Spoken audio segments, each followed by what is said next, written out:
Hi hello नमस्कार मो प्रिय ओडिशावासी। आज मु बनई बनराज चिकेन जोटा कि एबे तो ब्रॉयलर चिकेन किए खाऊना तो मु आज बनई बनराज चिकेन। बनराज चिकेनटा ना बहुत टेस्ट लगी थाए और पूरा मटन मटन झोलर पूरा बास्ना आसए टेस्ट आसए। जेहेतु बनराज चिकेनटा बहुत दिन पर्यंत ये चिकेनटा रही थाए कम से कम 80 ରୁ 100 दिन पर्यंत, तो चर्बी अंश भी बहुत थाए, बहुत टेस्ट लगी थाए। मटन झोल भाया बास्ना आसए, टेस्ट भी आसए। तो आपण मैंने देखिए जान दिंतु यहीटा ही बनराज चिकेन।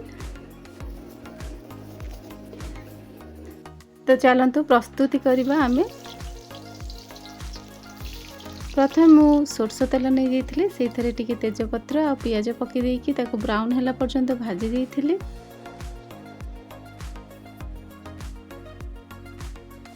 तापर मैं हलदी गुंड लंका गुंड पकई देइथिली। मु बटा मसला रे टमाटो पकई देइथिली, बटा मसला रे पकई देइथिली पियाज रसुण अदा गोलमरिच 2-4टा लवंग गुजराती डालचीन ये सब पकईकी मु ताकू ग्राइंडिंग कर देइथिली। बनराज चिकेनटा एते टेस्ट और एते बास्ना आसए। बेसी किसी मसला आम ऐड करिया को पड़ेनी, अल्प अल्प मसला रे ही बहुत बढ़िया बास्ना आसए। जो मैंने करचंती खाइचंती से माने निश्चित ही जानिचंती बहुत बढ़िया बास्ना आसए। कहुए मटन रो सान भाई भाया लगे मटन यहाँ जमती, तो मटन रो झोल जमती ना ए बनराज चिकेन रो झोल ना प्राय पाखापाखि सेम ही लगे, बहुत ही टेस्ट लगे। देसी चिकेन यहाँ ही देसी चिकेन जेहेतु बहुत दिन रे ही ये चिकेनटा हुए, जमी ब्रॉयलरटा आमर 40 दिन रे ही जाए, ये जो बनराज चिकेनटा सेमती 80 दिन ରୁ 100 दिन लगे। तेणुक यार मांसटा बहुत टेस्ट लगी था। तो चिकेन मसला ऐड कर देइथिली, तापर गरम मसला ऐड कर देइथिली। मसला बहुत समय कषा हुए, मसला तो आपण माने जानथिबे 10 ରୁ 15 मिनिट कषा हुए। कषा हो सारा पर गरम मसला चिकेन मसला आपण ऐड करेंगे।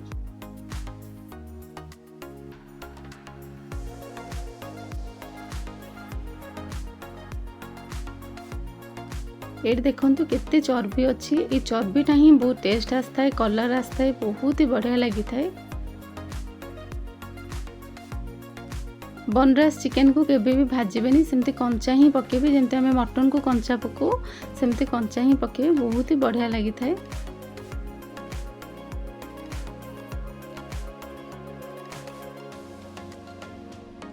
आपण मानक अनुरोध, आपण माने प्लीज मोर चैनल टी को सब्सक्राइब कर दियंतु।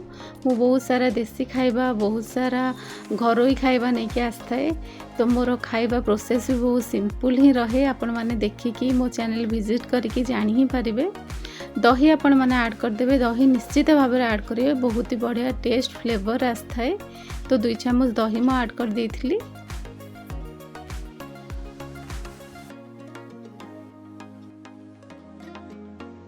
एमिति भाव में आप 10 ରୁ 15 मिनिट पुणी कषिबे।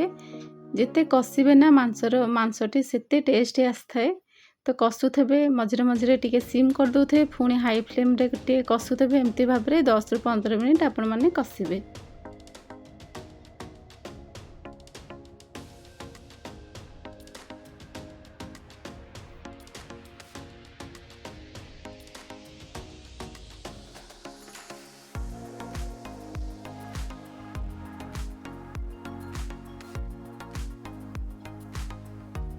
मांस को जिते कषा हम से सेते स्वाद सेते स्वादिष्ट लगे और सेते शीघ्र ही सीझीज। तो ये आप देखिए लुक रू देखिए जानीपे मांसटी केते सुंदर भाव में कषि हो जाऊँगी। तो एमती भाव में 10 ରୁ 15 मिनिट आप लगातार कषुथे, घोड़ी देउथे, पुणी कषुथे। तो ये कषा पूरा रेडी हो जाइए। जी कषा चाहिए खायापे आपण ये समय दे पारे। तो घरे मुझे दे दी किसी कषा मो हस्बैंड को मो पुओ को दे दी। तापरे आपण रुटी संग खायापे जदि ग्रेवी करिया को चाहिए से गरम पानी ऐड करदे, किंतु गरम पानी ही ऐड करेंगे।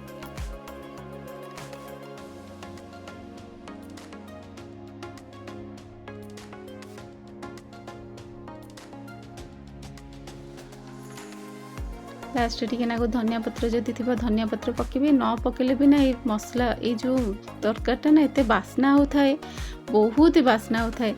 ये पकईदेवे टिके ना डालचीनी गुंड लास्ट को पकईदेवे। तो आस्ते आस्ते करके समस्त को ବାଡ଼ିକି ଗରମ ଗରମ ରୁଟି ସହିତ ଖାଇବାକୁ ଦେବେ। ବହୁତ ହି ବଢ଼ିଆ ଟେଷ୍ଟ ଲାଗିଥାଏ। ଝୋଳ ଲାଜବାବ ଝୋଳ ହେଇଥାଏ। ଟେଷ୍ଟ ବହୁତ ହି ବଢ଼ିଆ ଲାଗେ।